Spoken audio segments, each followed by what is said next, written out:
Well, for more on this, we're joined now by Mark Hertsgaard, who is the Executive Director of Covering Climate Now. He has covered COP conferences for over 30 years. He joins us from Belém, where COP30 is due to get underway shortly. Now, you've obviously covered many of these. What specifically are you looking for? How optimistic are you that anything can be achieved here?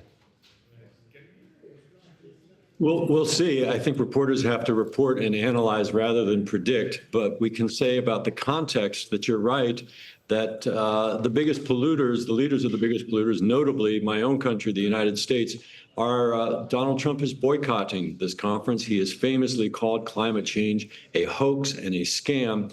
But it's very interesting what I'm hearing from certain sources of mine around the world, both in the business world and the climate science and activist world, is that perhaps it is better that the United States is not coming to Belém. Why? Because the United States has a history at these COPs of being more of a block of progress than a facilitator of progress. And one source said to me that good that Trump is not here. He would only keep us from doing anything good. OK, but they are the US is one of the largest polluters in the world. You also don't have the leaders of China and India attending as well. That's surely going to have an influence on what actually can be achieved if the world is to meet its targets. Well, we'll see. The Chinese did send a high delegation. As you know, the Leaders Summit, the World Leaders Summit, actually took place last Thursday and Friday. And we saw very strong speeches from President Lula here in Brazil, pushing what I think is going to be one of the things certainly to watch. It's called the TFFF, which is a mouthful, but it essentially is a new initiative to find funding to support keeping tropical forests standing, to make them more valuable economically if they are not cut down. And we saw the beginnings of a massive infusion of money for that. They're looking for $25 billion US into this fund that will then be invested and leveraged with private money for $125 billion total. And then the proceeds from those investments will go back into the forest, including, and this is absolutely unprecedented, including 20% of those monies will go directly to indigenous people inside of these forests. And peer-reviewed science tells us that the best way to keep forests standing is to give the indigenous people who live there their legal rights to protect their forests against agribusiness and outside business interests. So that's going to be something important to watch. However, you're absolutely correct that we need to have buy-in from the major emitters to reduce the carbon emissions. Now, in that front, too, it doesn't get as much attention. But around the world now, the global economy, aside from the US, is shifting rapidly and unmistakably away from fossil fuels. Last year, we saw twice as much investment in clean energy technologies as we saw in fossil fuels.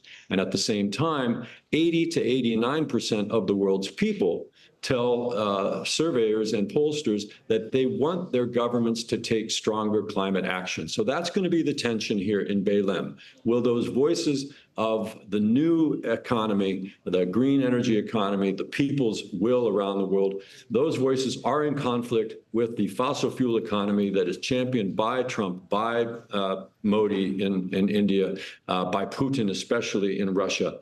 There will be a conflict here. And so we'll see over the next 2 weeks how that plays out. Yeah, I guess, can you just give us an idea, people watching around the world, what should we be looking for over the next 2 weeks? What specifically will you be hoping actually happens here? I will be looking to see, do the agreements reached here, do they actually mention the words oil and gas and coal and talk about how rapidly they will be phased out? That has been a challenge for COPs going back to 1992 when they first began here in Brazil. Second, we have to look at how much money will be put forward to help the developing countries both shift into green energy and to prepare against these impacts. Your reporters just told us about this terrible typhoon that is ripping through the Pacific Ocean. That kind of damage, loss and damage is what it's known as here.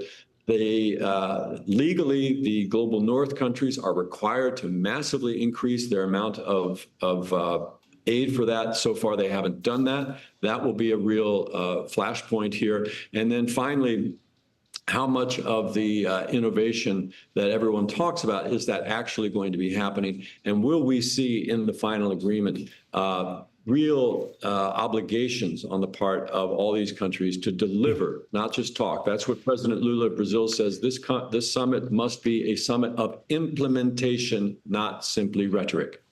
Okay, thank you so much, Mark. Like you, no doubt many people around the world will be keeping a very close eye on exactly how things play out there at COP30. That is Mark Hertsgaard for us. Thank you again. My pleasure.